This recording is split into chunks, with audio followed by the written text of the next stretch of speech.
I keep getting messages like how to be creative, how to think creatively, and can anyone be creative? And for the longest time, I did not have an accurate answer for such questions. But that changes today, because in today's video you will learn the exact steps and method you need to follow to be and think creatively as a graphic designer. Being in this industry for 4 years, working and designing multiple million-dollar company logos, I think I can help you from my own experience. But before we begin, let's first try to understand what exactly is creativity. The Google definition of creativity is the use of imagination or original ideas. Basically, thinking and executing something which someone hasn't thought or done before, which frankly is impossible in today's days. As with time, almost everything has been done multiple times. But creativity, it's not about reinventing the wheel. It's about connecting the dots, building on what's already been done, and trying to find a solution to an existing problem. I have divided the answer of how to be creative in 3 parts. Let's start with the first one, observation. We have all been there, where we take the brief that our client provides us and directly open our laptops or computers and start designing the logo. Trust me, it has happened with me more than once. And not to my surprise, those logos have not only been rejected, but some even questioned me that, is this guy even capable of thinking creatively? Are we wasting all our money on him? I have then questioned myself multiple times that, why is this happening to me?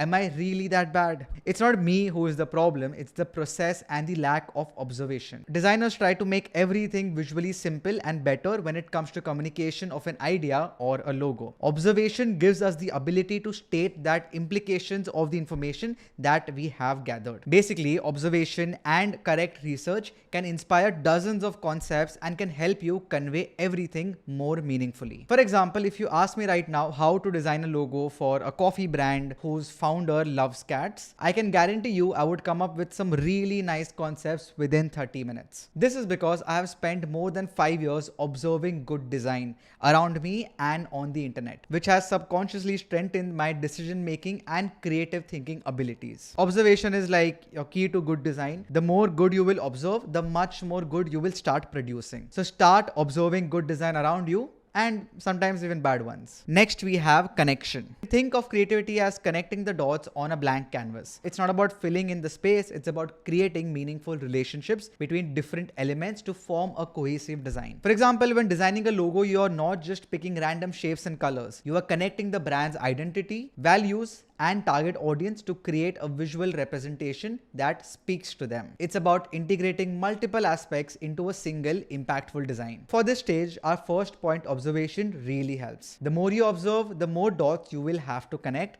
and when you combine elements from different sources, you create unique connections that result in fresh and innovative ideas. Also, one more thing, keep in mind, don't be afraid to iterate. Sometimes the best connections come from tweaking and refining your initial concepts. So many times I have come back to my first few sketches and found really interesting ideas from that. Each iteration helps you uncover better ways to combine elements and enhance your designs. And for the last one, definitely not the least one, we have curiosity. This is something which I think you must have if you want to become a creative graphic designer or a creative in any other field. If you don't have that eye of curiosity, you can always build it. But let me tell you why curiosity is so important. It pushes you to explore beyond the usual sources of inspiration. When you are curious, you are constantly seeking new ideas, styles, and techniques. This exploration can lead to unique and fresh perspectives that will set your designs apart, hence making you much more creative. For example, you might find inspiration in an old architectural style or a random object from nature. Curiosity about different subjects can lead to innovative design solutions and fresh ideas. Because a curious mind is always open to experimentation. Do not run from that. When you are curious, you are willing to try out new techniques, tools, styles, and this willingness of experimentation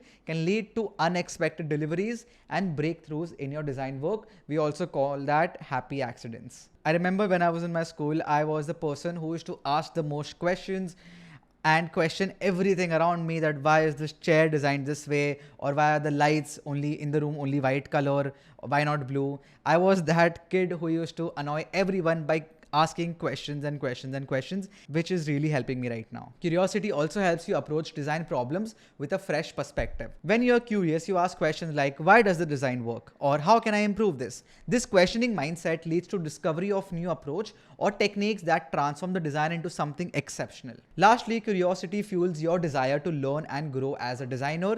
Staying curious means you're always seeking to expand your skills and knowledge. This continuous learning keeps your designs fresh and relevant in today's day. Well, folks, that's all from me. These are the things you need to follow and learn if you want to be a creative designer and set apart from the rest of the design world. But before I go, I just want to say that don't force your brain to be creative. The more you force it, the less it will act on it. Try to implement observation, connection, and curiosity, these three things in your day-to-day life, and you will see the drastic change in the way you design and even approach your work. I hope this video helped. If it really did, do drop a like on the video so that YouTube reaches this video to more designers like you, and they will also learn how to be creative. Thanks a lot for watching, and I'll see you in the next one.